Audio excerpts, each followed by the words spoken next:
This episode of the This is Reportage podcast is sponsored by PickTime. I'm sure you've heard of PickTime before. I've actually spoken about them quite a bit on the podcast as I've been using their service for years now. But just in case you haven't, they really are the best gallery, print store and slideshow system out there.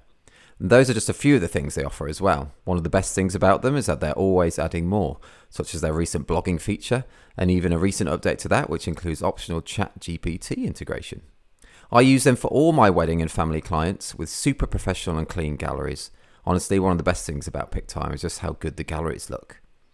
They also have great sales automations which are super easy to implement, and one of those is perfect for family photographers. It's called the Simple Sales System. It kind of works like in-person sales but all online, where you can show just a preview to your clients. I use a slideshow as a preview, also created within PickTime, and you then offer 3 different packages for your clients to choose from, such as a basic package maybe containing a set number of digital files, your next package including all the files plus a small print credit, and then the top package including all of that plus a huge store credit. They choose the package, pay, and then their full gallery is unlocked. Really great. Super easy to implement and customize too, just like all of PickTime's sales automations. Head to pick-time.com to find out more. There's a free 30-day trial, and new users can get 1 bonus month when upgrading to any paid plan with the code ThisIsReportage.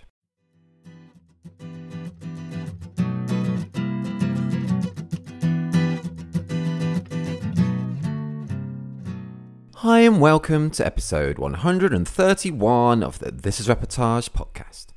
My name is Alan Law. I'm the founder of This Reportage and This Reportage Family, and I'm a photographer too. Excited to be chatting to one of Australia's very best documentary family photographers this week, the fab Kate Crittenden. Kate has won numerous awards on This Reportage Family and was recently in our top 100 family photographers worldwide for 2022. We cover lots of topics on the episode today, including why I love her website so much, why she always Zooms her families and often stays over the night before day in the life sessions, the importance of always learning and her top recommendations for education, the story behind one of her specific Reportage Family Awards, why she embraces social media, including her love of reels and tips for them too, getting comfortable in other people's homes quickly, and Netflix synopsis game, and much more. Before we hear from Kate, just a few things from me. I've just announced a couple of my own documentary wedding photography workshops for in the UK in October, called Law School, because there was no way I wasn't going to have a pun in the workshop name. I'll be in Cornwall on October the 11th and then in Manchester on October 18th. At the time this is recorded, there are just 2 places left on the Manchester date, and Cornwall is a third full. I know most listeners to this episode will likely be family photographers, but just letting you know in case you're also into weddings, and I've also had some family photographers who want to turn their hand to weddings too on my workshops before. Head to alanlawphotography.co.uk for more details and to book either workshop. Secondly, a reminder that we're having our This Reportage and This Reportage Family Summer Meetup in Paris, France next week on August 15th, 2023. Really can't wait for that. Members, you'll find all the details in the latest newsletters and Facebook groups. Do let me know if you're coming along and I'll see you on the night. Lastly, our next awards round is now open for submissions. The deadline is the same for both our sites. Submit by 23:59 BST on the 23rd of September 2023. Right, over to Kate. Hey Kate, how you doing? Hi Alan, I'm good. How are you? I'm good as well, thank you. Yeah, all good. Nice to hear your voice. I'm Whereabouts? Very excited to be here. Oh, I'm excited. I'm excited to be talking to you. So that's all good. Whereabouts in the world? You're in Australia, aren't you? I am in Sydney. So it is 7 o'clock here in the evening, and I'm rugged up because it's also winter. Oh yes. You know what? I had to ask Alexa this morning. What season is it in Australia? Yeah, cold. Cold is the season. Not fun. I'm not a big fan of this.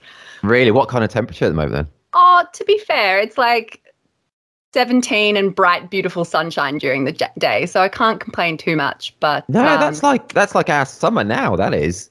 Yeah, well, Australia, we have very high standards for weather that, the UK can't quite compete with. So I'm a bit of a weather princess. Oh, really? Yeah, that's funny. Yeah, we can't compete, can we? I've never been to Australia. I'd love to go. Have you been over to Britain? Yeah, so my parents are actually from the UK.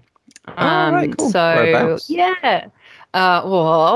So they've been here for 30 years. But before that, they were, I think, Northampton and Cambridge-ish. Oh, cool. Oh, But like nice small village. Yeah, small village bits, I think. Okay. But So you've been over a few times. Have you still got family over here? I got a couple of various extended families, but not anything kind of serious. I've been over a couple of times, but I think it's like, so there's always like two ways with migration. I reckon it's either like you have a really close like connection and you want to go back, or like you grow up and you're like hear just the horror stories and like how great the place where you currently are is, and that's what it was like for us. Like, oh really? In that camp? Yeah, it was like, oh my gosh, we're never going back to the UK. Australia is like the promised land. So I haven't got massive desire to hang out there, but not that I wanted to start this by just shitting on the UK. But here we are, start strong. That's really funny. Oh no, I don't blame you at all. Yeah, just neg the UK is a great way to start a podcast. That's funny. Before we went on air, you were talking how you don't like British tap water, do you? No, but to be fair, I'm like, geez, this is making me sound like such a princess. But like, I'm very like, I like nice water, and like Sydney has very nice water. But outside of Sydney, it does start to get a bit manky as well. So like Perth, my God, the chlorine is really? terrible. I love the things we talk about on this podcast. People tune in and expecting like f-stops and aperture and stuff, and no, talking about water. Just me whinging about water and weather. Yeah, how bad Britain is. That's funny. No, but actually, before we started recording, I did mention it. I don't like water at all. If anyone's listening to this, I've never mentioned it on the podcast, but it is really good. If you don't like water, if you're in the same boat like me and drinking far too much like Coke Zero, which my wife hates me doing, they recently bought me this Air Up bottle, which is you just put normal water in it, but it has these scent pods on top. So it tricks your brain into thinking like the water tastes like I've got like a cola one, but wild berries and stuff. It works really well. It's really good. Yeah. Sure. Great. I'm all for any kind of solution that makes life easier or drinking water more pleasant for you. Like make experience nice. Who cares? Yeah. Who cares how you do it? Exactly, because it is healthier, isn't it? And dentist always tells me off for drinking like fizzy drinks, even though I used to drink the diet, the calorie-free ones. But anyway, yes, people, if you don't like water, check out an Air Up bottle. It is so good. It is really good. But Kate, so I'm not sponsored by that company or anything. Don't get any affiliate sale. How are things with you recently? You've been busy. What's it like in winter in Australia for family shoots? Is it a busy time? Yeah, no. Yeah, so my situation is a little different, I guess. So I'm still very new to this. I'm very new to documentary photography. So I did my first session February last year. So I've been doing this for like 17 months. So and building a business with that. So it is slow going. And I also have chronic fatigue, which is kind of like long COVID, but it was before long COVID was cool. All right. So it is a kind of, you don't have a lot of energy and you use energy very quickly.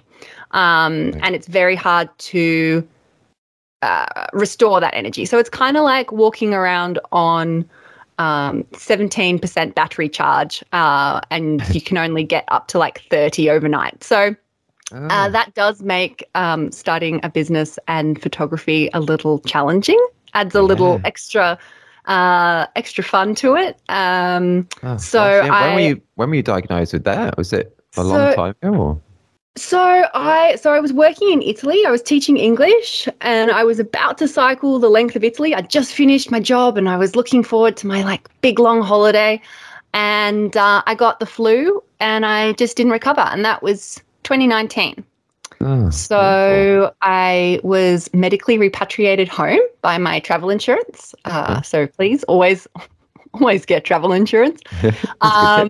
Yeah, and I'm like the poster girl for it. And then I spent probably a year before the pandemic. I was completely housebound and fairly bedbound as well. And then nothing changed for me during the pandemic. Lockdown was my daily life, and it pretty much has been since as well. So it's been about 4 years of lockdown, essentially. Oh, that sounds awful. So, yeah, but like I wouldn't be here on a podcast talking about documentary photography if I hadn't gotten sick. So, yeah, I guess that's true. It's funny how things work out like that, isn't it? But wow. So, and you've only been doing the documentary for like did you say 17 months now? Was it last February? 17 months. So February 2022. So I counted this morning, and it was 17 months. So, and then before that, I started doing, I started with some lifestyle, but I only had the energy to do about 3 or 4 sessions. I found them very, very energy intensive. I found, I was running around trying to make kids smile and laugh. And I'd seen Kirsten Lewis's stuff on Creative Live, kind of like everyone else. That's how everyone starts. And I was like, oh man, I want to do this, but I was like, I just don't have the energy. And it wasn't until I signed up for Two Man U, or it's now called Two Man Metanoia, cool. With Erica and Lanny Mann, because I was like, well, maybe I want to do wedding photography, and that completely blew my mind. And is it really good? I saw a big, I saw the website which goes scrolls and scrolls. There's so much info and stuff. It looks amazing. Yeah. Is it really good? Yeah, I read that 3 times because I don't sign up to anything without pros and cons listing everything and panicking. I still panicked after I bought it, and then because it's a sizable investment, isn't it? It's a sizable investment. Yeah, but also on the perk, I had nothing else to do with my life, so I needed something to kind of keep me going. And it was fantastic. It was a really wonderful mentorship, and towards the end, I kind of set myself an assignment because that's who I am. I set myself assignments. And I went and shot half a day in the life of my hairdresser because she's the only person I knew with kids who I thought might say yes. Oh, cool. That's cool. Yeah. And it was the best thing. And it was actually less energy than a lifestyle session because I was just hanging out making pictures. That's cool. You didn't feel any pressure to try and entertain or get them in a certain light and matching outfits and stuff. Yeah, no, I just spent the day with them. And it was just so much fun. And I got to make some pictures that I still, even 17 months later, I still look back and I'm like, how did I manage to do that first time out the gate? I made some stuff that I'm really proud of. So, and did you actually do it at the hairdressing? Salon? No, so at their home, yeah. So I'd known my hairdresser for probably 10 years, but we weren't very close. But I was like, I know you've got kids, and I literally don't know anyone else in Sydney with children, young children, who I haven't already shot for lifestyle, and I didn't really want to reuse them. I shouldn't say only because not because I don't love them dearly. They were wonderful, wonderful people to practice on. But I was just trying to, keep expanding rather than recycling. And also people get tired of it. I feel like I've really put my foot in. No, you're not going to share this podcast at all now. Yeah. No. And so I just completely out of the blue. And she said yes. And I really sold it as it's an assignment because I find if you tell people that stuff is for education, they'll let you do anything. Okay. So that's a good tip as well. I did that. Yeah. And I actually am delivering their wedding this week. They ended up. You shot the wedding as well. Yeah. Yeah. So they loved the day in the life so much that my hairdresser, Ali's partner, was like, oh, I don't want a photographer for the wedding. And then Ali was like, well, what about if Kate just came and did what she did when we had the family shoot? And he was like, oh, yeah, that'd be okay. And so I went and shot their wedding for 11 and a half hours back in May. And I'm really, really excited to deliver it to them. Oh, that's cool. Was that the first wedding you've done, or have you done other ones? Yeah, no. And they booked me without ever having seen me do a wedding, which was a big vote of confidence, which, I felt quite a lot of pressure for. But it was a wonderful kind of endorsement and a wonderful day. So really hoping they like the photos. Oh, I'm sure they will. Sure they will. No, that's so cool that they did that. They must have been so at ease in your presence during the day in the life stuff as well. And they obviously must have loved the images. And yeah, that's so cool. Is it something we will talk, obviously we're going to talk loads more about family stuff, but just while we're talking about weddings, is it something that you will look at doing more, or do you think you're going to stay with family? Only? I think I'll probably stay with family for a while longer, for the foreseeable future. I think weddings, it's a lot of pressure for me, and I'm someone who I take things quite heavily, if that makes any sense. And so, in what way? I guess there's no redo of a wedding. And that I don't know whether it's the pressure to perform or to not let them down, and fuck, if I miss the first kiss, I've missed their fucking first kiss, Yeah. And whereas with family, I can relax a lot more, which also means I make a lot, I'm just a lot more. I was going to say I make a lot better art. And then I was like, no, I'm about to deliver their wedding. I can't say that. No. This is going to be an entire podcast of me going, oh, shit, I shouldn't have said that. Did you get that first kiss, by the way? No, you mentioned about missing the first kiss. Yeah, I did. I hip-checked the celebrant to get it. I have missed it once at a wedding. I've missed once where the camera, I blame the camera, I just didn't focus at that time, and it really threw me for ages on the day as well. But then they didn't mention it, got glowing review, so it's all good. I think sometimes we put a lot more import on certain moments than the couples actually do themselves as well, which is natural. Yeah, I think that's true. And I think with weddings, it's a lot, I find, I think as well, it's just a lot of more people. And with where my fatigue is at the moment, it's just probably a bit too much at this stage. So I never say never. But I think doing small family work is something where I get to really, really know the people that I'm photographing. I really, really enjoy that.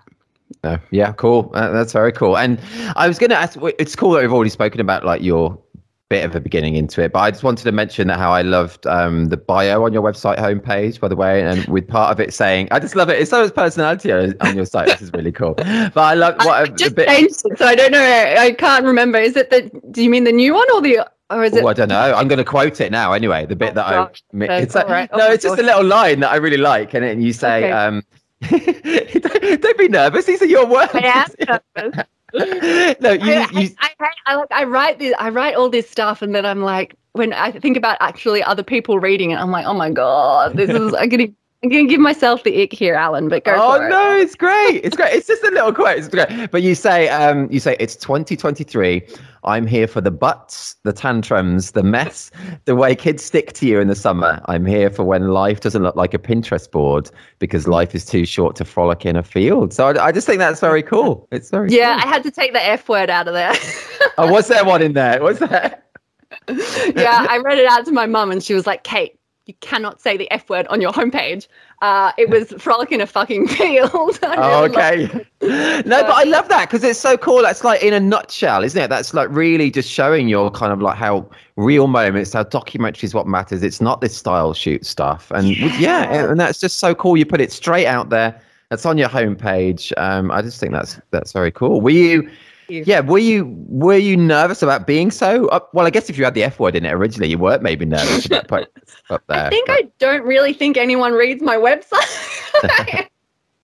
So I'm not too, I really need to think things through more, Alan. This is what I need to do. But no, you don't. No, I think look, I'm balancing between I really don't want to, I think, what am I trying to say? I think with documentary photography, it's very easy to define it in opposition to lifestyle and opposition to portrait.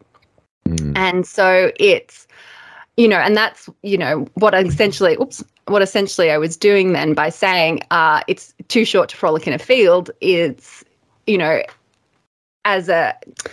benefits of it are that it's not lifestyle, right? And I want to try and not go down that path too much, because I think when you do that, you end up just shitting on everyone else's art. Like, there's nothing wrong with lifestyle. Like, I've done it. I also like looking really nice in pictures. Like, I get that. Yeah. I take a lot of pictures of double chins as a documentary photographer, and I get that you don't want that. And so, like, I never want to shame anyone for the kind of photography that they want. And so I'm very cautious when I do say, life's too short to frolic in a field. Like, I don't want it to just become this kind of negative, shit on lifestyle photographers, I'm much better thing. So I do think quite carefully about that. But I also really strongly believe that life is too short to frolic in a field, right? Yeah. I think, yeah. Well, so exactly, I think you saying that, and it's just so good to say that, because I think so many websites, wedding photographers and family photographers, a lot of us just say the same things. We're all kind of middle of the road. Obviously, there are loads of good websites out there that show a lot of personality, but for a lot of them, it is very middle of the road, because partly of what you said as well, we don't want to offend people's other tastes in photography or life or whatnot. And I think a part of a lot of people, it's natural that we want to kind of we don't want to annoy anyone else. So, we want people I'm a total people pleaser as well. Like, it is definitely part of it. But what's more important, just in my opinion, is what you've done is that you've just put yourself straight forward and your personality. This is what I love to do. If people don't like it, then that's cool. There's so many other websites people can go to and get other work, I think what I'm also had is I've met a lot of people who don't like what I do. Right? I know a lot of people, it's documentary family photography isn't huge in Australia. And so a lot of people are really not into what I'm doing. And so I'm kind of not offended by that anymore. So I'm just saying what I do. And I know that there are people out there who don't want lifestyle and who don't know that documentary exists. But I am now thinking of the entire to-do list I have on my website, which is so much. I've got so much to rewrite for that. But I'm really glad that something resonated. That's really nice. Oh, it's so good. It's so good. And your whole website is just so good. I've got various little notes here, actually. I'm really it's definitely a work in progress, but I'm going to not just dwell on how shit it is, because that's not a very interesting podcast. No, you shouldn't call it a work in progress. I think it's honestly so good. I wanted to mention also that I love your fun fact section on your website. And and your number one fun fact is I love fun facts. Which I do. But I love that kind of humor, Kate. Oh my gosh, I just love them. Oh. Well, I just love the way you say that. Yeah, you love fun facts, and that's one of your fun facts. That's I think that's quite British humor. I think probably I grew up on Monty Python and John Cleese. I can't remember what it is now. Fawlty Towers. Fawlty Towers, yeah, and The Good Life. Yes. Real old, sorry, it's not real old, but vintage UK kind of humor. That's cool. And The Good Life was Felicity Kendall, wasn't it? And I think so. Yeah. I can't remember their names, but I used to get the DVD. My grandma, because we couldn't get it in Australia, so my grandma would send it out for my 9th birthday. I was really into farming as a child, so the idea of for anyone who doesn't know, The Good Life is a couple who kind of create a little farm in their suburbanish garden, I think, from what I can remember, and I was obsessed with it. I think there were goats at some stage in a kitchen, which I just thought was the best thing ever. I used to bring home sheep. Bring home sheep? What, real sheep? Yeah, I brought home a lamb once, and I don't live in the country. I live in suburban Sydney, and how did you get a lamb? Well, we lived next to my old primary school, and they were fostering a lamb as like a part of the school project. It was a Montessori school, so that kind of was a normal thing to have happen. Oh, okay. But they didn't have anyone to look after it on the weekends, and we lived so close, so I just brought the lamb home. Aw. Yeah, Roger the lamb. So, Oh, yeah. cute. Oh, has it made you? Are you a vegetarian? No, very much not. I love animals. I adore animals, and I also love eating animals. You can do both. You can do both. I think so. Like I do, yeah. I won't get into like my whole philosophy on it, but I'm also like, if you're gonna eat an animal, eat all of it. So like, I try and be responsible that way. That's cool. I say that like I've carved up. I've got like a lamb carcass hanging in the cellar, and I'm envisioning that now, and like brains, like everyone else. But I like just, I do like that philosophy, I should say. Whether I embrace it or not, is different. Makes sense. I do love lamb. I love lamb. Anyway, and do you like McDonald's? Oh, so I was actually listening to one of the previous podcast episodes in like preparation, and McDonald's came up there. You brought up McDonald's with Lisa Hugh Chen as well. Oh yes. Like, okay. Look, I don't love a McDonald's. I would rather pretty much eat anything else but a McDonald's. But sometimes I just like I would like a McDonald's. But no, I'm not like, I don't know whether it's because the bit of Sydney where I live, there's like not really any McDonald's. There's no restaurants where I am. There's no like, can you tell I love being back home with my parents? Are you like right out in the furthest corner of Sydney or something then? Yeah, I am. I'm about 40 minutes to the Opera House by train. Okay. So it's not too bad. But it's got more like retirement villages per capita than anywhere else in Australia. Oh right. I made that up, but it sounds true. Oh. I totally took you at face value there. That's funny. No, but it's a beautiful, beautiful part of the world. It's just, living back home with my parents at 31 is exactly how I manage my life. Imagined my life would be. I bet they love it though. I bet they love it. Oh no, look, to be fair, we get on. It's great. And it's allowed me to build my business and start this photography and be looked after while I'm sick. I have a bad day and I know I've got people for me, which is really important. That's wonderful, isn't it? Really, that is wonderful. I've done stints at living at home as well, whilst like saving up for deposits on houses and stuff as well. And it's lovely to be able to. We are lucky to be able to do that. Yeah, definitely. Even though you don't like McDonald's, I'm going to carry on with this podcast, okay. Kate.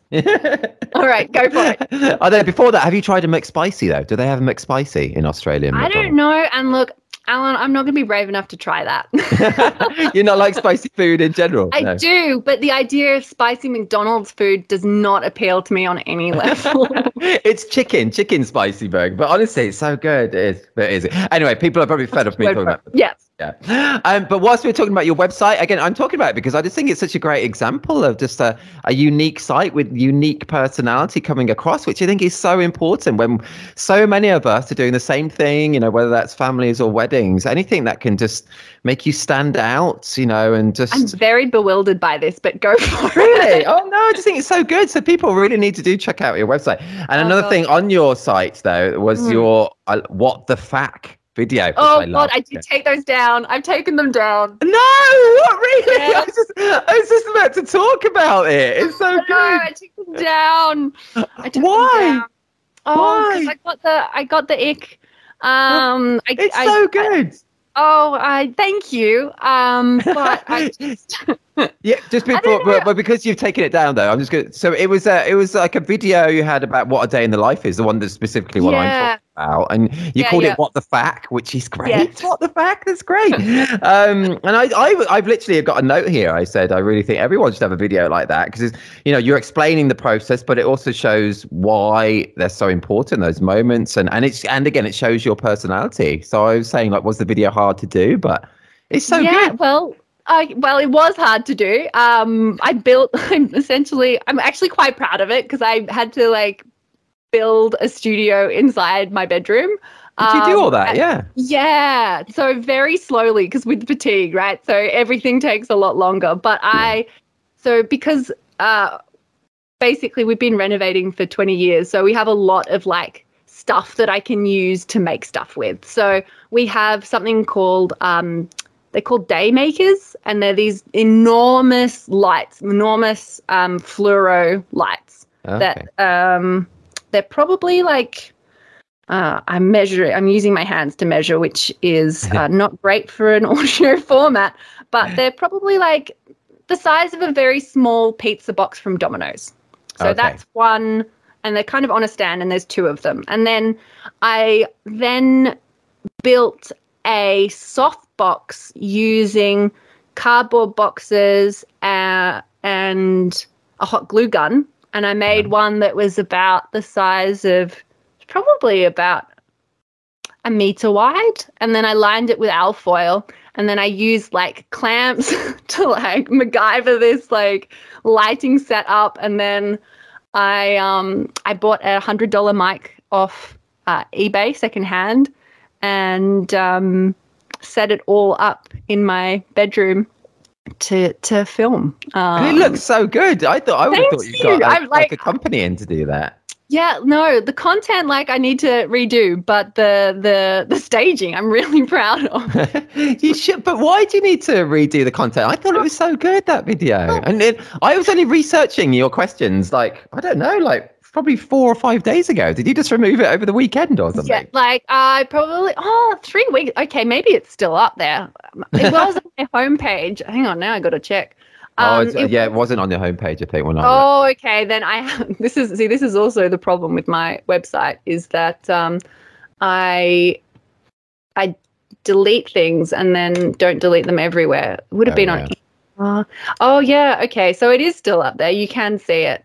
Good. Good. So you used to have it like large on your homepage, then, did you? Yeah, I did. But I guess it was just, I think the tone I'm trying to set now is just a little, I don't know, that it came across as a little like desperate or little like, I don't know. I totally understand us overthinking things, and I think we all do with our website and everything, because it's like, what we're showing the world. But no, not to me. I didn't come across like that at all. I just come across like you were just lovely and telling people what's great about like day in the lives and the process of it, which is so important, because a lot of people have no idea, how it works. And you just showed your lovely personality, and I just thought it's all great. Thanks, Alan. But it's true. I did, I just do. And I just think it's something everyone should have on their site like that. I really do. Dear. That's why. Welcome to the inside of a chronic overthinker. No, I get that though. Do you? Yeah. I mean, I wanted to talk about your whole social media side separately, actually. But I mean, do you get that? Do you get that overthinking thing when you're about to post stuff? To social media as well. Yes. But then your stuff is so different. We'll talk about that in a minute, actually, because it's a whole another ball game, that is. But let's change tack, Kate. Okay. So you've listened to at least one other episode, and I think a couple. I love them. Oh, that's cool. And so you've probably heard we do a bit of a quiz then. Oh yes. I like that. I love questions. This is just like a perfect day for me. Yeah. Oh, that's good. Do you watch much TV or movies? I watch an extraordinarily. Oh, excuse me. I watch an extraordinarily large amount of TV and movies because I've got chronic fatigue. So a lot of time, nothing I can do apart from watch TV and movies.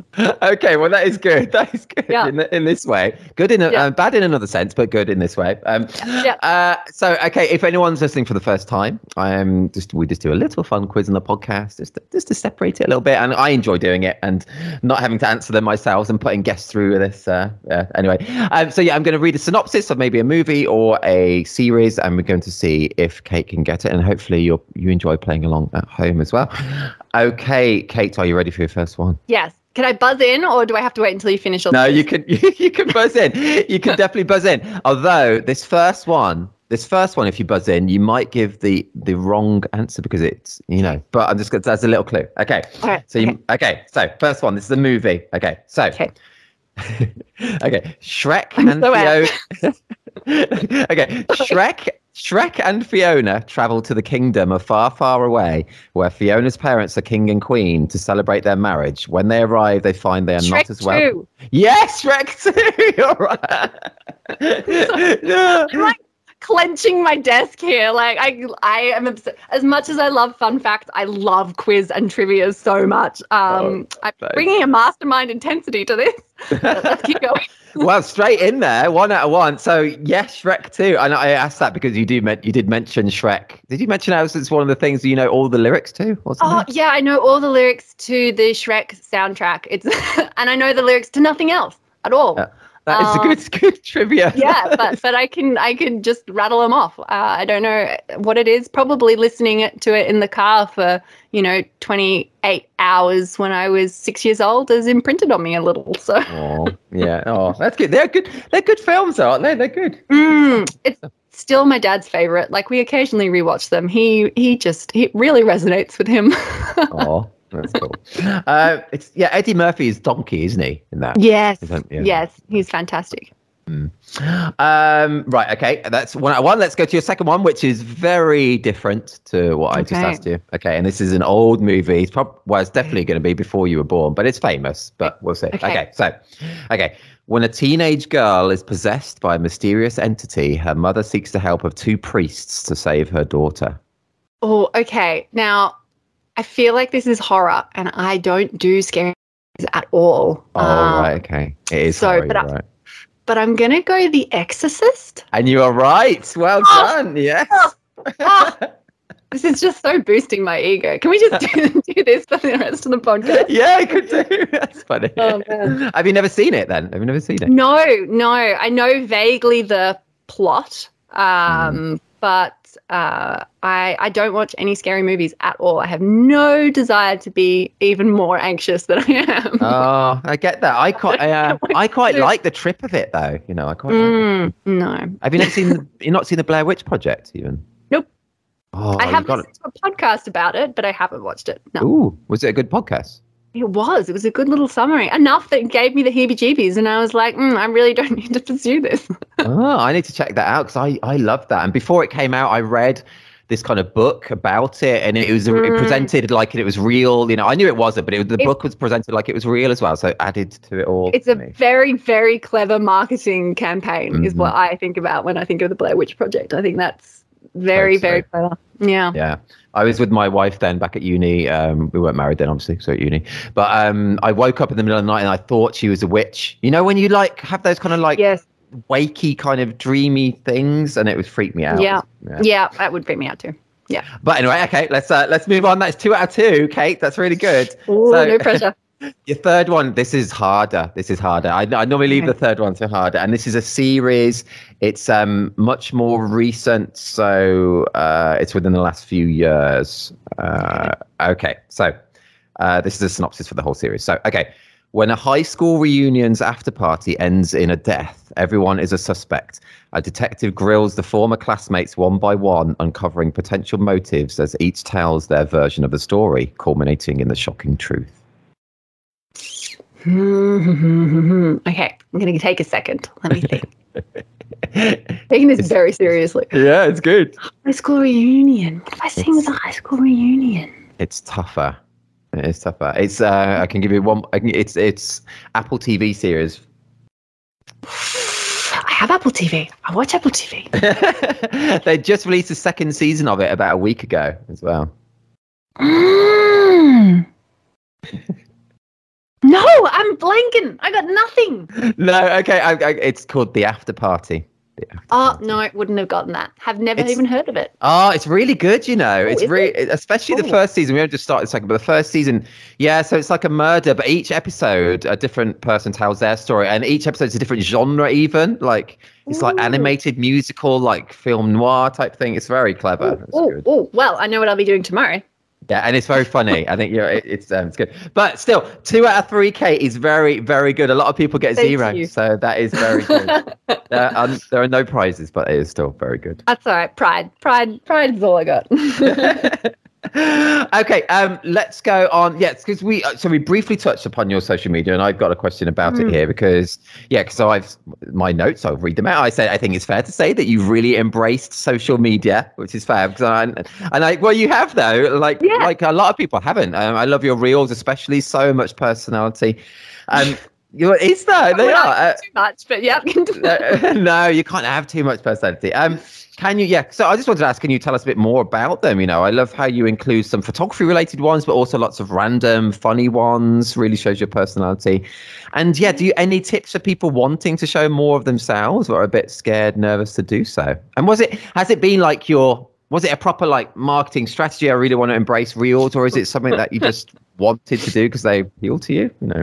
Yeah. So I guess where do I start?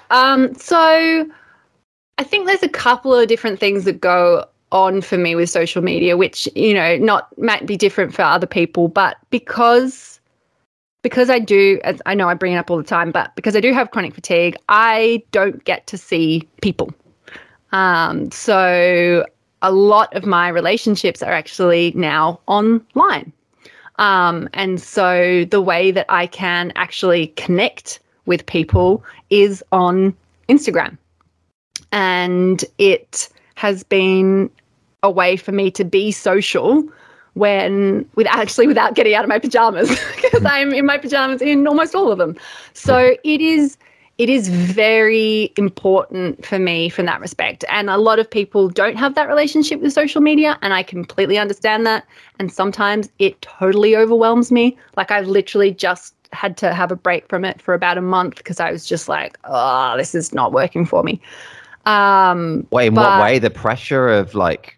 I think so about 3 or 4 weeks ago, I got into like a winter funk, and I just was like, what am I doing? I don't know what I'm doing. And so I just stopped. And no one cares. Like, I mean this in the nicest way, but I think, with social media, from what I can understand, a lot of people, they feel like there's a lot of pressure with it. And I don't feel that way so much because I think there's so much content that is created these days, like huge amounts, that like the chances of people actually seeing and remembering what you make is so small. And for me, I find that really liberating because I have made an absolute fool of myself, had like a massive panic attack and had to take it down. But no one remembers that. No one's going to be like, oh, remember that reel Kate made 4 months ago and she did that stupid thing. No one's going to remember that. So I find it quite a forgiving medium. And, that's a cool way to look at it. That is a good way to look at it. And sometimes I'll post something and either it won't resonate or, I actually did this just on the weekend. I had like this little epiphany about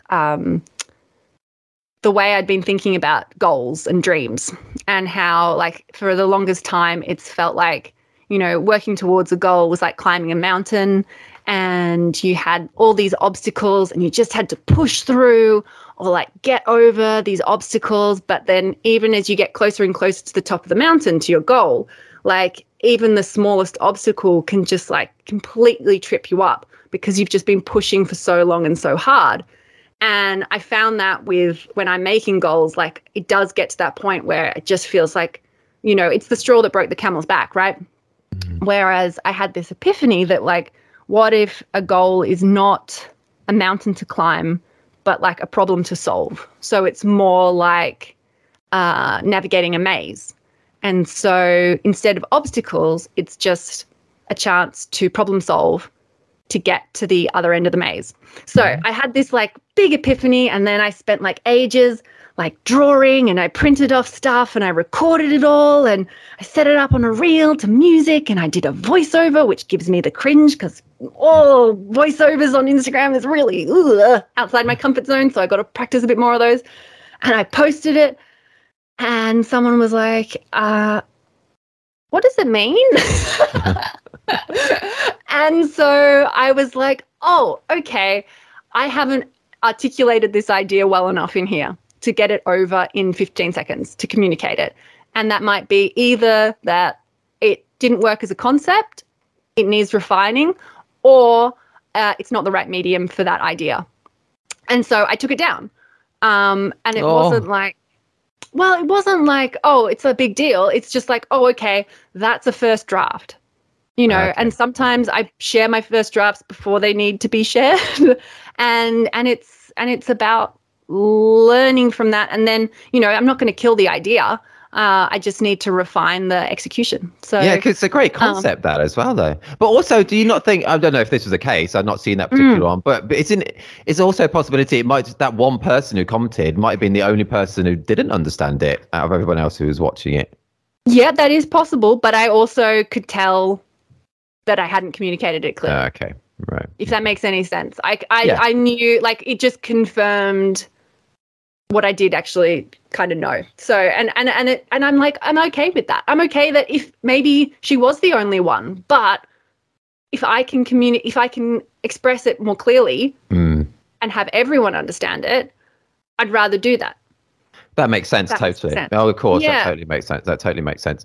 Before we talk a bit more about it as well, though, but just what's in my head, I want to say it's, as well as it's showing loads of personality, which is, I think, is really good of you. It's definitely effective in the algorithm, because me personally, when I was on this Reportage Family's Instagram and on the feed, your reels would always, like when I'd log in, your reels would always be at the top of the feed. Honestly, they were always there, like days after days, separate ones as well. They're always a top thing on my feed. So it definitely works in that way. Wow. Well, I did go through a stage where I was like posting a new reel every day, and that was also just not sustainable for me. But I also, I do love making them.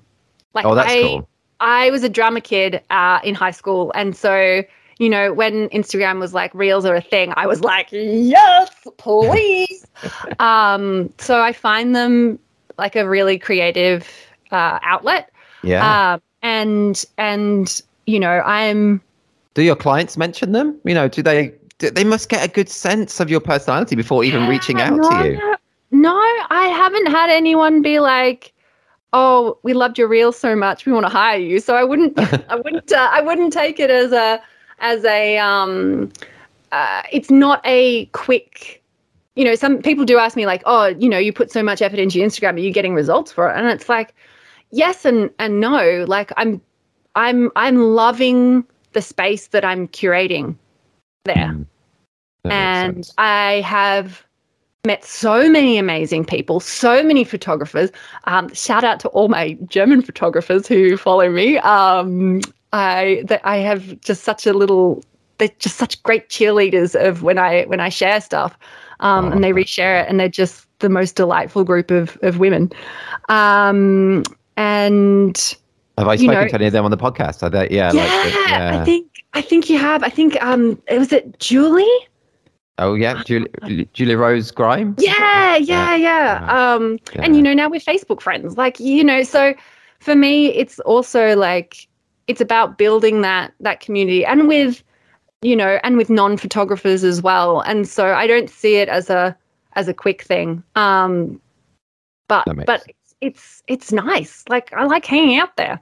Well, it's great. You can't hang out anywhere else. Like, you got to do it.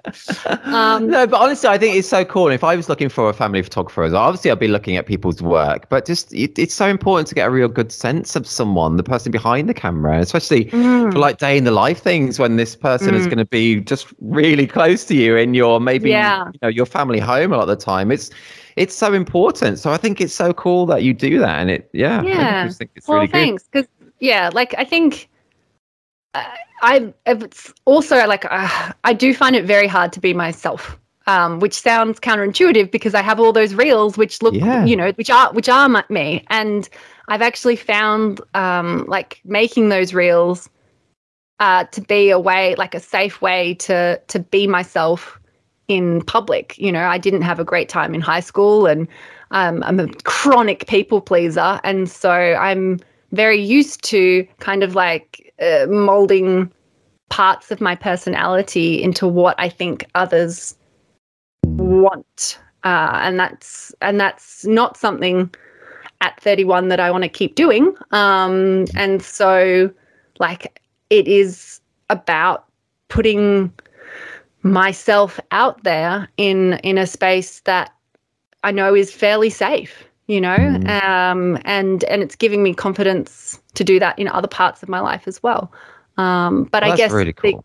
the thing I also struggle with is like I'm not always like goofy and like I'm trying to like balance that with, you know, I'm very driven and I'm big old perfectionist and I work very hard, and I'm like, well, I'd love to balance showing that as well on there. And I think you do. It's not all just kind of random goofy. Oh, it feels like it. No, you've done a good real mix, I think. A real good mix. And I think it's better that you've mixed it a higher percentage of the fun personality stuff rather than the photography stuff, because like Instagram is like an entertainment app, isn't it? I mean, obviously it's all well and good to educate people, but people go on there because they want to be entertained rather than educated mostly. So, you know, I think it's really, really good. And I know a lot of people listening, and me included, would like to, would like to is a funny phrase, but maybe just think it is important to put ourselves out there more personality wise. And do you have any, I don't know, tips or advice for people who want to do that, maybe show more of their personality on social media, but are just kind of scared to do so? Well, I think there's two things that are in play. I think that a lot of people think they have to. You know, they think in order to like stay relevant and feed the algorithm that they need to make personal content or content that's about them or funny. And, you know, that might not be who you are. You know, you've got to find something that is authentic to who you are. Maybe you're a newsletter person, you know, maybe you write really beautiful captions. You know, I think forcing yourself to do something, to do anything, isn't a great recipe for success. But I also think stretching your comfort zone is really important. And I think there's probably a little overlap between those two. But, you know, what's the worst thing that can happen? That's what I always think. Yes. What about if you get cancelled? What if I show my personality and I get totally cancelled and no one books me ever again? No, I know. But those are the kind of thoughts that can go through your head, aren't they? Yeah, I mean... Which is mental. Don't get cancelled, Alan. Don't say stuff that get cancelled. That's my piece of advice. No, I mean, look, the thing I'm trying to, like, and this is, you know, welcome to therapy with Alan and Kate. You know, what I'm trying to grapple with is that the more yourself you are to other people, if they like it, then they like you. Do you know what I mean? They like who you are and they're going to want you. And if they don't like you, that's fine. But you found out before you've got like halfway through a shoot and you're like having a panic attack because, you know, what are you doing here? You know? So true. Personal experience. But, you know, I think whether you put yourself out there on social media or in your real life friendships, like I don't see the difference. You know, the chance of rejection is everywhere.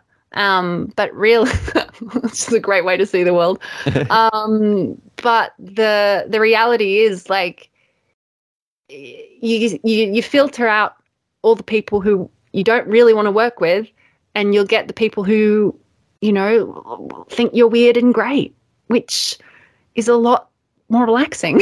Yeah, that is so true. You know, you can't see me here, but I'm really nodding throughout that. That's so important, isn't it? It's like a pre-built filter, which is a win-win for everyone because if they're not into us as people, then they're going to have a miserable time on the shoot, really. And so they might as well find someone who they resonate with, and then it's a win-win for them, and then we get people that resonate with us, and it's a win-win. So exactly. It makes total sense. And as you said, what's the worst that can happen? What is the worst that can happen? You just get a bit embarrassed. That's as far as I can work out. That's it. But I will say, I don't get embarrassed easily. Oh, that's good. That's a perk. Yeah. But you don't sound like you do either, though. Sorry, Kate, keep interrupting you, but you don't sound like you get embarrassed. Oh, I do. I do. Particularly if something doesn't do well, I get very embarrassed. But I'm learning to deal with that because that's my perfectionism, right? I get that. What you mean, not do well in terms of like real views or? Yeah. So I am aware of that, but I think I'm. Like I've left something else up that had like 10 only had like 10 views or something. And I'm like, yeah, well, it's important to me. And so that's also like pushing me out of my comfort zone. But I was going to say something. What was I going to say? Oh, that's right. I very rarely make particularly reels. Like I make them because I enjoy them and because, oh shit, I completely forgot what I was going to say. That's okay. I was like, this sounds like the start of an English essay. Why do you do reels? No, it's cool that you actually enjoy the process. It's cool you enjoy the process of it, though, because I think that's yeah. But I think what I'm trying to say is make them for yourself. So I don't really think about, particularly social media, like it's not really a brand. Like I'm not really on there trying to like convince anyone or like sell, which is probably part of my problem. That's another episode. But like I'm making it for myself. Like you've got to create the stuff that you want, not what you think other people will want necessarily. And that's also how you keep it sustainable. So, those are great tips. Yeah. That makes total sense. Yeah, if you're just creating the stuff that you think everyone else wants, then you won't have any joy for it. And yeah, it's just yeah, that's not good. No, but the stuff that you're doing, you can tell you're enjoying it as well. And just they always make me really smile or laugh. But each one is a bit of your personality as well. So yeah, honestly, Kate, I think it's so good. And anyone listening now, really, really do go out and check out Kate's Insta. What's your username? You can tell people. It's Kate.Crittenden. So it's very simple. Okay, that's great. Yeah, so people go there, and awesome. And I a part of me wants to do it a bit more. I don't. Most of my Instagram stories are literally just me at McDonald's, and I should do more. Make a reel of like your top 5 McDonald's dishes rated and ranked. Like that sounds like something you would love to do. And it's true. I look at it and go like, no, Alan, I'm never eating a spicy McSpicy. Like, it'll be divisive. It'll be polarizing. That's true. Go viral. Just make the stuff that you like making. Yeah. I'm gonna do it. Yeah, Kate. I'll follow that to you. I'll follow up with you next week. Okay, let's go away from social media. Let's go to one of your specific Reportage Family Awards. I think it's really cool. It's a black and white capture of a child eating an ice cream and kind of like telling a dog to stay. Well, it looks like it's kind of telling a dog to stay back. This is mine, so to speak. That's Sadie and Elliot. That was a really, really fun day in the life. I was going to say, can you tell us a bit more about that? Sure. Yeah, so there's like a whole ice cream sub story from that day in the life. So Sadie was 20 months old, and Elliot is the dog, and it's been their family dog for ages. And there were such great little moments between Sadie and Elliot all day. But when it came to food, Sadie had just kind of learnt to say no, and she would utilize that as often as she could with Elliot, who, to be fair, never came near the ice cream. He was impeccably trained. But it was just, I worked really hard for that shot, and then there's a couple of other ones as well in that series, like that. To try and make that shot happen. And I'm actually shooting with like an ice cream in my other hand. Like I'm eating my own ice cream because I wasn't going to miss out. But it was a great little vignette in that day. Yeah. It's really cool. Really well framed as well. And a lovely black and white edit. And it's a lovely moment. I think it's a really cool shot. Thank you. Didn't you get a story award with it? Is that the same dog in that as well? Yeah. That session was probably it was one of the most fun days I had, and I got a story award for a day in the life dog. Yeah. So I did the day in the life, and I selected all the photos from Elliot's perspective on the day. Yeah. And I was blown away to have won one. That was it's so deserved. It's so hard to win an individual or a story. It's so difficult. So it's cool. You got one of each from the same shoot there. It's been totally wild. This because I don't know if you remember, but I won my I won my This Is Reportage subscription on your birthday sale. I didn't know that actually. That's cool. Oh, so it congrats. was kind of a fluke that I kind of entered, and now I'm hooked. Now there's no way I'm not. That's really cool. That's really good. I didn't know that. So that's so cool. I really like that. That's really cool. And I got a little bit like of a this can't be that hard, because I ended up entering for one of the images from the first session I ever did, the first time I ever entered in Reportage, and I ended up winning an award for it. And so like the next time I went around, like the next round, I was like, oh yeah, okay, I'll get another award. And then I was like, oh wait, no, that was that was dumb luck. Like this is really hard. And so now I have like just keep poodling along, putting things in, seeing what happens. Have you submitted now? Because today is the last day. Well, when this goes out, it'll be too late, people. But today, once I'm talking to Kate, is the last day. No, have you submitted? I submitted like 5 days early this year, and then like the day I did it, I got the friend request from you on Facebook, and I was like, oh wow, Alan must really like people who submit early. Like, wow, I must have been really impressive. That's really funny. Oh, that's funny. Yeah, that was so I could reach out to you and organise this interview. Yeah, that's cool. Just in case anyone's thinking that I do watch everybody submit and their personally friend request them, I don't do that.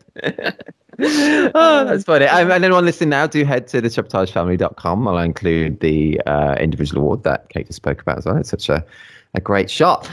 Kate, we've not got much left. It's almost an hour already, and I've still got some more questions. Go for it. Okay, cool. I'm glad you're enjoying. I'm really enjoying talking to you. It's great. Yeah. Okay. You say on your site something else on your site. You see, I so like it. But you say my superpower is getting weirdly comfortable in other people's houses super quickly, which is funny. So, how much is weirdly comfortable? And do you have any tips for people who really want to be able to gel and relax in their clients' homes like you do?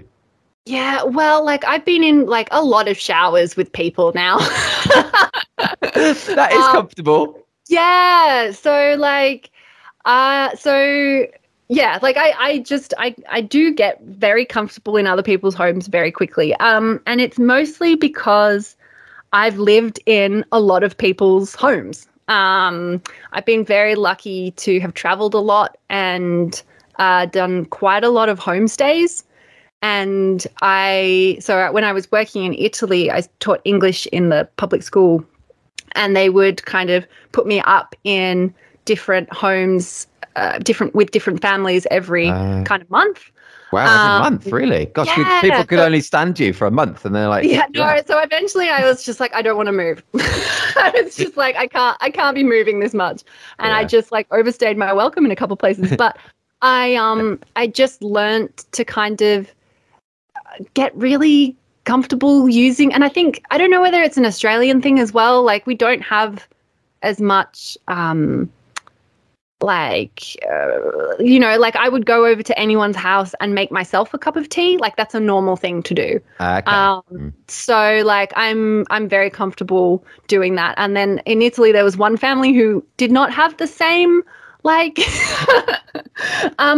idea about hospitality as I do, and like I can't remember what it was, but I had like sugar all over my face, and it was like really sticky and awful, and I couldn't stand it. And so I went to go to the bathroom, and I was actually out at a dinner party. Like I had been invited, so it was a bit more formal, but I went to go to the bathroom to wash off, but someone was in there, so I just went to the kitchen sink and like stuck my head under the tap and like washed my face and like drank from my hand. And I turned around and like I'm saying this, I'm such an awful person. It's like wiping my mouth on the back of my hand. My mum is listening to this and she's like, I raised you better than this. Anyway, I turned around and I had like 5 Italian people looking at me like I was insane. That's when I say weirdly comfortable, like I mean like overly comfortable. So I guess practice is what makes you comfortable in other people's homes. That makes sense. And I think communicating is really important. So I will Zoom each family before a session, and everyone has to be there. And I will tell them like what I do, what to expect.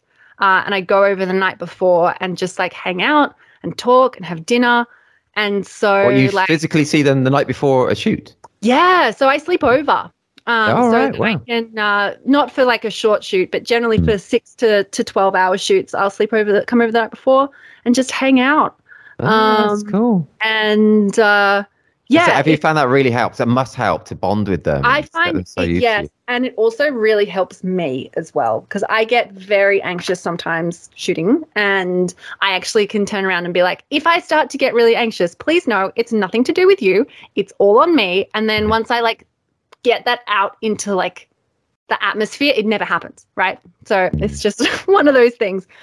But I find like everyone chills out, and it's just like having a guest over, someone to stay. That's really cool. See, this is all great stuff, Kate. I think people, honestly, it is though. It's so good. It's so good. I think the bigger question here though is, how did you get sugar all over your face? Okay, so we went to the night market, and then there were these like enormous. So I also, whenever I travel, I end up eating like foods that are as big as my head. Now, my head is not very big, but giant foods. And it was like this sugar coated, deep fried, thin crust pastry specialty. And I'd eaten it, and it had just gone everywhere. And like I'd had it on for and I couldn't, like, I don't know why I couldn't get it off, and it just started to really bother me. And I may have had a couple of glasses of wine by that point as well. And so I was just like, I just need to get this off my face. That's funny. Did what I would do in my own home, much to the horror of these very lovely Italians. That's funny. Do you speak Italian, by the way? Yeah, I do. More enthusiastically than accurately. But I was pretty much fluent by the end of 2019 or 2018. Was because I've been living with families. That's the quickest way to learn a language. Yeah, sure. Gosh, so, that's cool. That's very cool. Yeah. Big. My background is in linguistics, so like learning language and talking is my like favorite thing. So yeah. Okay. Well, that works well for being documentary family photographer as well. That's like communication skills. Yeah, it is. You can specialize in like Italian families coming over to Sydney. But that'd be quite. I have made a reel of me speaking in Italian to try and be like, you want on holiday? Come and do this. So it's like a giveaway. Completely bombed, but like, yeah, the idea is there. I am trying to get into people visiting Sydney, because I think that's a really fun like little niche. That must be a market. Yeah. Is it a market even for like fellow Australians, you think? Do they, I guess they must travel and holiday in Sydney as well? Yeah. I'm slowly trying to work out how to find that market, So, but I think with all things business and photography, like it's just going to take time, and even longer for me because I'm sick. So, I'm not in a rush. Okay, well, that's good. That's a good way. That's a good way to be. Kate, I normally end it about now, but it was so fun to talk to you. Let's do a few more. You said you're not in a rush, so let's do. No, look, I can listen to myself all day, Alan. So keep going. That's funny. That's cool. So I often ask people, actually, are you going to listen to your episode back? And a lot of people say, oh no, but I listen to them back. You are going to. Yeah. That's funny. That's cool. Okay, let's do some quick fire ones. Quick fire. Okay. Do you prefer sleeping or eating? Oh, that is quick fire, Kate. That is quick fire. Eating. No, it's okay. I mean, you don't have to be quick fire, really. Yeah, you prefer eating. Okay, that's cool. Let's do a linked question about eating. What would be your last meal on death row? Oh, something very long. Oh, yeah, that's a good idea. Like a 50-course meal, please. Yeah, I would. Look, if I could, I would go to the top restaurant in the world, which I think is in Lima. I think it's one that just got announced. So I would have them courier food from the Michelin star restaurant in Lima, because I think that would take a really long time. That would take a long time. That is true. That's a good idea. I've never thought about time as an issue there. Yeah, so I probably wouldn't be good to... oh, sorry. Sorry. Oh, no, sorry. What did you say? I just said, although, like, delaying the inevitable when, like, you know it's coming would be pretty awful as well. That is true. Maybe like a... Yeah, so for me, because it wouldn't be good me ordering, like, a McSpicy, because that'll be ready in, like, 1 minute or something. Yeah. Not good. Okay, as a kid or a teenager growing up, did you ever have any celebrity crushes? Oh, Heath Ledger. Oh, my God. I cried when he died. I was devastated. I will still watch A Knight's Tale. Oh, every day of the week. Oh, Heath Ledger. Yeah. What does it mean to be successful to you? Oh,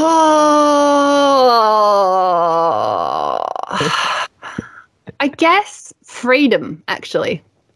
I think that is what success means to me, is the freedom to be able to live the life that I would like, and have all my adventures. And I'm reminiscing as I look at my, like, vision board, which is just behind my computer screen, and it's all the, forests and mountains, and there's a Greek villa and, like, a lot of pasta, and to see the world. That's what success, to have a business that lets me do that. That's what success means to me.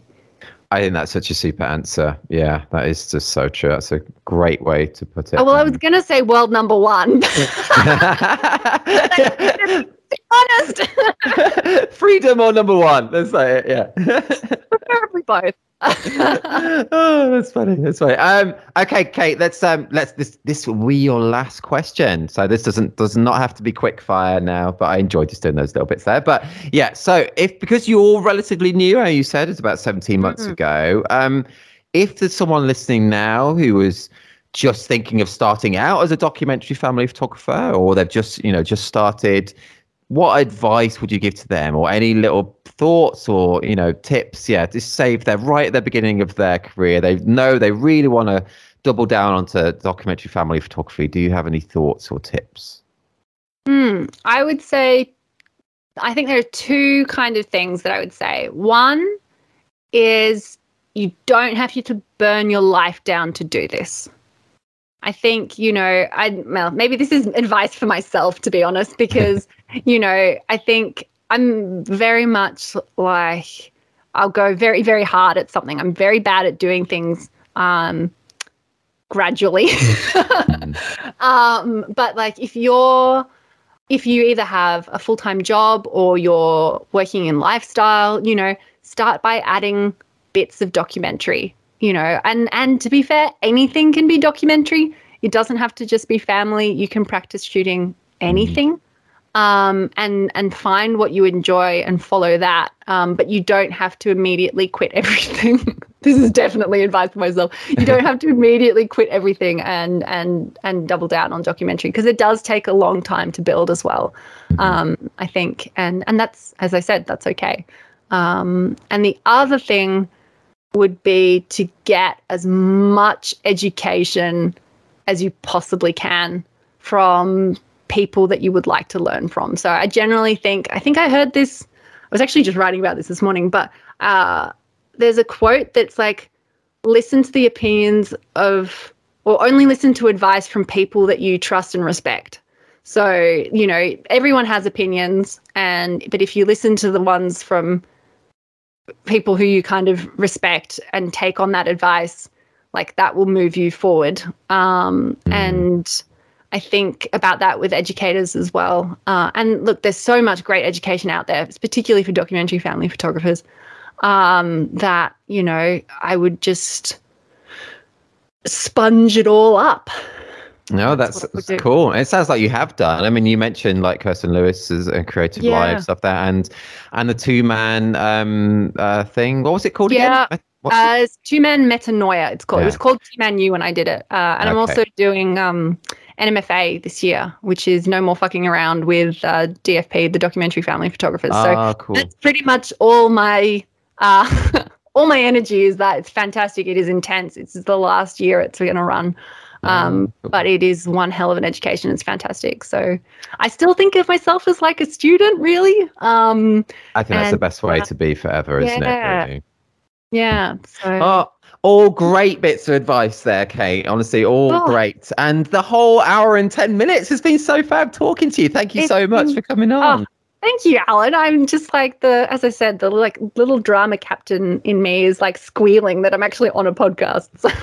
Oh, it's so cool. It's so fab to talk to you. I know people are going to love it. They really are. So, yeah, thank you so much. Just being a total open book and talking about everything there, and so funny as well. I've just had a really fab hour. Thank you. Oh, thanks, Alan. It's been absolutely delightful. Absolutely delightful. That's cool. That's cool. And people listening now, as I say, do head to thisreportagefamily.com. I'll include links through to Kate's sites and the award that she spoke about then as well. And do check out her Instagram. So it's Kate.Crittenden, wasn't it? Kate.Crittenden. Yep. And yeah, because it's so good. And put that video back on your homepage. No, but at least definitely keep it on the page that it is on, though. It's so good. It just might not be its final form. You know, who knows? Yeah. Okay.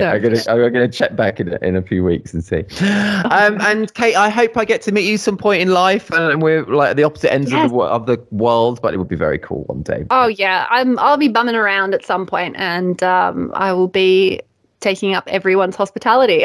Oh yes, these homestays. That's funny. Well, also all the best for everything, Kate, and yes, hopefully I do meet you at some point, and I hope it gets a bit warmer in your winter, although it's still better than our summer, so I'm not too not too bad. And thank you for all the work you do, Alan, for This Is Reportage, for making that a thing and happen. I'm sure it isn't easy, and I know it means a lot to me and a lot of other photographers. That's lovely of you to say. Thank you for being part of it. It wouldn't be anything without you. So, it's so important. I don't do anything really. It's all just you guys. Sure. Oh, thanks so much, Kate. All right. Enjoy the rest of your day, Alan. And you. Bye-bye. Bye. Bye. You've been listening to the 131st episode of the This Is Reportage podcast. So much fun chatting to Kate there. Hope you enjoy listening in. Head to thisreportagefamily.com or thisreportage.com for a link through to her website and to see the fab Reportage Family Awards you spoke about too. And really do check out her Instagram as well. So good. We now have 131 episodes of the podcast available where we speak to wedding and family photographers from all over the world. If you liked this episode, delve into our back catalogue for lots more. If you're not a member of This Reportage or This Reportage family, check out all the benefits of joining us, including an unlimited number of images on your profile, 60 individual award and 18 story award entries per year, invites to our physical meetups and parties, exclusive discounts, hours of educational videos featuring tips and advice from some of the world's best photographers, and much more too. Submissions are open now for our next awards round. The deadline is the same for both sites. Submit by 23:59 BST on the 23rd of September 2023. No poses, nothing staged. This is Reportage. And this is bye for now.